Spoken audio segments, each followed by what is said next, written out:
사무엘하 16장. 다윗이 산꼭대기에서 떠난 지 얼마 안 되어서 무비보셋의 하인 시바가 와서 그를 맞이하였다.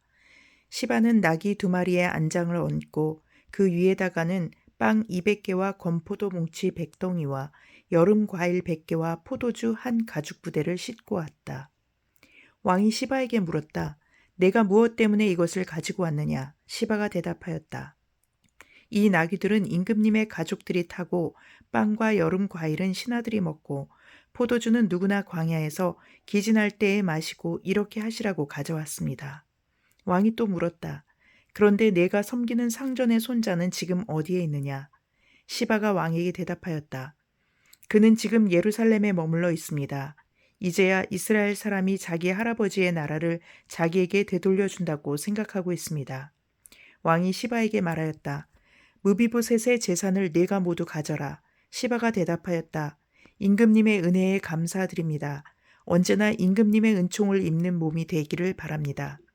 다윗 왕이 바후림 마을에 가까이 이르렀을 때에 갑자기 어떤 사람이 그 마을에서 나왔는데 그는 사울 집안의 친척인 게라의 아들로서 이름은 시므이였다.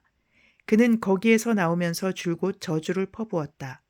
다윗 왕의 모든 부하와 모든 용사가 좌우에 서서 왕을 호위하고 가는데도 그는 다윗과 그의 모든 신하에게 계속하여 돌을 던졌다. 시므이가 다윗을 저주하며 말하였다. 영영 가거라. 이 피비린내 나는 살인자야.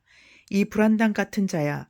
내가 사울의 집안 사람을 다 죽이고 그의 나라를 차지하였으나 이제는 주님께서 그 핏값을 모두 너에게 갚으신다. 이제는 주님께서 이 나라를 너의 아들 압살롬의 손에 넘겨주셨다. 이런 형벌은 너와 같은 살인자가 마땅히 받아야 할 재앙이다. 그러자 수르야의 아들 아비새가 왕에게 아뢰었다. 죽은 개가 높으신 임금님을 저주하는데 어찌하여 그냥 보고만 계십니까? 제가 당장 건너가서 그의 머리를 잘라버리겠습니다. 왕은 대답하였다. 수르야의 아들아, 나의 일에 너희가 왜 나서느냐? 주님께서 그에게 다윗을 저주하라고 분부하셔서 그가 저주하는 것이라면 그가 나를 저주한다고 누가 그를 나무랄 수 있겠느냐? 그런 다음에 다윗이 아비새와 자기의 모든 신하에게 말하였다. 생각하여 보시오. 나의 몸에서 태어난 자식도 나의 목숨을 노리고 있는데 이러한 때에 하물며 저 베냐민 사람이야 더 말해 무엇하겠소. 주님께서 그에게 하라고 시키신 것이니 그가 저주하게 내버려 두시오.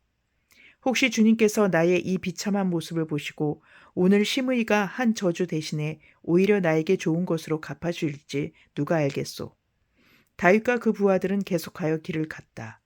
그래도 시므이는 여전히 산비탈을 타고 다윗을 따라오면서 저주하며 그 곁에서 돌을 던지고 흙먼지를 뿌렸다. 왕과 그를 따르는 온 백성이 요단강에 이르렀을 때에 그들은 매우 지쳤으므로 거기에서 쉬면서 기운을 되찾았다. 압살롬은 그를 따르는 이스라엘 백성의 큰 무리를 거느리고 예루살렘으로 입성하였으며 아히도벨도 그와 함께 들어왔다.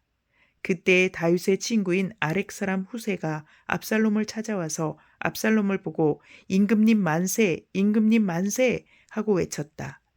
그러자 압살롬이 후세에게 물었다. 이것이 친구를 대하는 그대의 우정이요? 어찌하여 그대의 친구를 따라서 떠나지 않았소? 후세가 압살롬에게 대답하였다. 그렇지 않습니다. 오히려 저는 주님께서 뽑으시고 이 백성과 온 이스라엘 사람이 뽑아 세운 분의 편이 되어서 그분과 함께 지낼 작정입니다. 제가 다른 누구를 또 섬길 수 있겠습니까? 당연히 부왕의 아드님을 섬겨야 하지 않겠습니까? 그러므로 제가 전에 부왕을 섬긴 것과 같이 이제는 임금님을 섬기겠습니다. 압살롬이 아히도벨에게 물었다. 이제 우리가 무슨 일부터 해야 될지 의견들을 내어보시오. 아히도벨이 압살롬에게 말하였다. 부왕이 왕궁을 지키라고 남겨둔 후궁들과 동침하십시오. 이렇게 임금님께서 부왕에게 미움받을 일을 하였다는 소문을 온 이스라엘이 들으면 임금님을 따르는 모든 사람이 더욱 힘을 낼 것입니다. 그리하여 사람들이 옥상 위에 압살롬이 들어갈 장막을 차려주니 온 이스라엘이 보는 앞에서 압살롬이 자기 아버지의 후궁들과 동침하였다. 사람들은 아히도벨이 베푸는 모략은 무엇이든지 마치 하나님께 여쭈어서 받은 말씀과 똑같이 여겼다. 다윗도 그러하였지만 압살롬도 그러하였다. 사무엘하 17장. 아히도벨은 압살롬에게 또 이와 같이 말하였다. 부디 내가 12,000명을 뽑아서 출동하여 오늘 밤으로 당장 다윗을 뒤쫓도록 허락하여 주십시오. 그가 지쳐서 힘이 없을 때에 내가 그를 덮쳐서 겁에 질리게 하면 그를 따르는 모든 백성이 달아날 것입니다. 그때에 내가 왕만을 쳐서 죽이면 됩니다. 그렇게만 되면 내가 온 백성을 다시 임금님께로 돌아오게 할 수 있습니다. 아내가 남편에게 돌아오듯이 백성이 그렇게 임금님께로 돌아올 것입니다. 임금님께서 노리시는 목숨도 오직 한 사람의 목숨입니다. 나머지 백성은 안전할 것입니다. 압살롬만이 아니라 이스라엘의 모든 장로도 이 말을 옳게 여겼다. 그러나 압살롬은 아렉 사람 후세에도 불러다가 그가 하는 말도 들어보자고 하였다. 후세가 압살롬에게 오니 압살롬은 그에게 아히도벨이 한 말을 일러주고서 그 말대로 해야 할지 말아야 할지를 묻고 또 다른 의견이 있으면 말하라고 하였다. 후세는 압살롬에게 아히도벨이 베푼 모략이 좋지 않다고 말하고 그 까닭을 설명하였다. 임금님의 부친과 그 신하들은 임금님께서 잘 아시는 바와 같이 용사들인데다가 지금은 새끼를 빼앗긴 들녘의 곰처럼 무섭게 화가 나 있습니다. 더구나 임금님의 부친은 노련한 군인이어서 밤에는 백성들과 함께 잠도 자지 않습니다. 틀림없이 그가 지금쯤은 벌써 어떤 굴속이나 다른 어떤 곳에 숨어 있을 것입니다. 우리의 군인 가운데서 몇 사람이라도 처음부터 그에게 죽기라도 하면 압살롬을 따르는 군인들이 지고 말았다는 소문이 삽시간에 퍼질 것입니다. 그러면 사자처럼 담력이 센 용사도 당장 낙담할 것입니다. 임금님의 부친도 용사요, 그의 부하들도 용감한 군인이라는 것은 온 이스라엘이 다 알고 있기 때문입니다. 그러므로 저의 의견은 이렇습니다. 단에서부터 부엘세바에 이르기까지 온 이스라엘을 임금님에게로 불러 모아서 바닷가의 모래알처럼 많은 군인을 임금님께서 친히 거느리고 싸움터로 나가시는 것입니다. 그래서 우리는 다윗이 있는 곳이면 어느 곳이든지 들이닥쳐서 마치 온 땅에 내리는 이슬처럼 그를 덮쳐버리는 것입니다. 그러면 그는 물론이려니와 그와 함께 있는 모든 사람 가운데서 한 사람도 살아남지 못할 것입니다. 또 그가 어떤 성읍으로 물러나면 온 이스라엘이 굵은 밧줄을 가져다가 그 성읍을 동여매어 계곡 아래로 끌어내려서 성이 서 있던 언덕의 돌멩이 하나도 찾아볼 수 없게 하시는 것입니다. 그러자 압살롬과 온 이스라엘이 아렉 사람 후세의 모략이 아히도벨의 모략보다 더 좋다고 찬성하였다. 주님께서 이미 압살롬이 재앙을 당하게 하시려고 아히도벨의 좋은 모략을 좌절시키셨기 때문이다. 후세는 곧 사독 제사장과 아비아달 제사장에게 아히도벨의 압살롬과 이스라엘의 장로들에게 어떤 모략을 베풀었는지 그리고 자기가 또 어떤 모략을 베풀었는지를 알리고서 다음과 같이 말하였다. 이제 빨리 다윗과 함께 사람을 보내서 오늘 밤을 광야의 나루터에서 묵지 마시고 빨리 강을 건너가시라고 전하십시오. 그렇지 않으면 임금만이 아니라 임금과 함께 있는 백성까지 모두 전멸을 당할 것입니다. 한편 아비아달의 아들 요나단과 사독의 아들 아히마아스는 예루살렘 바깥의 엔 로겔 샘터에서 대기하고 있었다. 그들은 사람들의 눈에 뜨이지 않으려고 성 안으로 드나드는 것을 삼갔다. 거기에 있다가 여종이 그들에게 가서 소식을 전하여 주면 그들이 그 소식을 받아서 직접 다윗 왕에게 전하곤 하였다. 그런데 그만한 젊은이가 그들을 보고서 압살롬에게 가서 일러 바쳤다. 탈로가 난 줄을 알고서 그 두 사람은 재빨리 그곳을 떠나 바후림 마을로 가서 어떤 사람의 집으로 들어갔다. 그 집 마당에는 우물이 있었는데 그들은 그 속으로 내려갔다.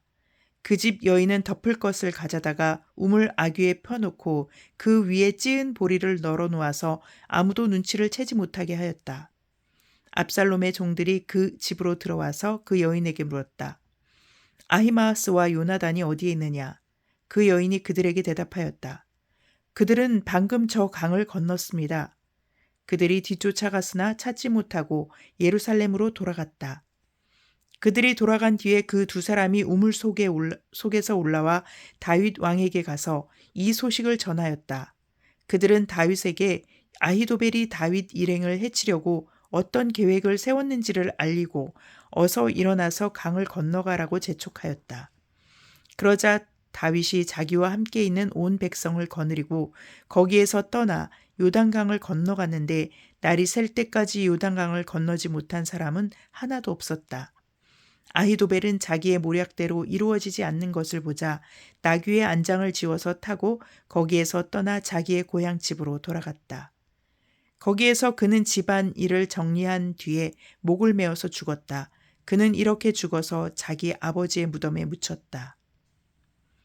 다윗이 마하나임에 이르렀을 때에야 압살롬이 비로소 이스라엘의 온 군대를 직접 거느리고 요단강을 건넜다. 압살롬은 요압 대신에 아마사를 군 지휘관으로 세웠는데 아마사는 이드라라는 이스마엘 사람의 아들이다. 이드라는 나하스의 딸 아비갈과 결혼하여 아마사를 낳았는데 아비갈은 요압의 어머니 수루야의 여동생이다. 이렇게 온 이스라엘과 압살롬이 길르앗 땅에 진을 쳤다. 다윗이 마하나임에 다다르니 암몬 족속의 도성 랍바에서 나하스의 아들 소비가 찾아오고 로데발에서는 암미엘의 아들 마길이 찾아오고 로글림에서는 길르앗 사람 바르실레가 찾아왔다. 그들이 침대와 이부자리와 대야와 질그릇도 가지고 오고 밀과 보리와 밀가루와 볶은 곡식과 콩과 팥과 볶은 씨도 가져왔다. 그들은 그 많은 사람이 광야에서 굶주리고 지치고 목말랐을 것이라고 생각하고서 꿀과 버터와 양고기와 치즈도 가져다가 다윗과 그를 따르는 사람들에게 주었다. 시편 113편. 할렐루야, 주님의 종들아 찬양하여라. 주님을 찬양하여라. 지금부터 영원까지 주님의 이름이 찬양을 받을 것이다. 해 뜨는 데서부터 해 지는 데까지 주님의 이름이 찬양을 받을 것이다. 주님은 모든 나라보다 높으시며 그 영광은 하늘보다 높으시다. 주 우리 하나님과 같은 이가 어디에 있으랴.